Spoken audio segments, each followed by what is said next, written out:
એશિયાના સૌથી ધનિક વ્યક્તિ અને રિલાયન્સ ઇન્ડસ્ટ્રીના માલિક મુકેશ અંબાણીને એક અઠવાડિયામાં ત્રીજી વખત મેઇલમાં જાનથી મારી નાખવાની ધમકી મળી છે। આ વખતે ધમકી દેનારાઓ 400 કરોડ રૂપિયાની ખંડણી માંગી છે। આ પહેલા પણ શનિવારે ધમકી આપનાર વ્યક્તિએ 20 કરોડ રૂપિયા માંગ્યા હતા અને બીજા દિવસે તેને વધારીને 200 કરોડ રૂપિયા કરી દેવામાં આવ્યા હતા।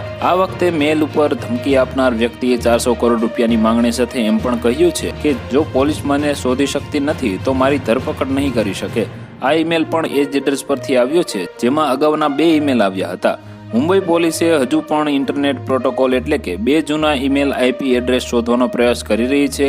પોલીસે ઇન્ટરપોલ દ્વારા આ ઈમેલની વિગતો ચકાસણી કરવા માટે બેલ્જિયમની વર્ચ્યુઅલ પ્રાઇવેટ નેટવર્ક કંપની પાસેથી મદદ માંગી છે। તો વધુ માહિતી મેળવવા માટે ચેનલ સાથે જોડાયેલા રહો। વિડીયો પસંદ આવે તો લાઈક કરી દેજો। ચેનલમાં નવા છો તો સબસ્ક્રાઇબ કરી દેજો।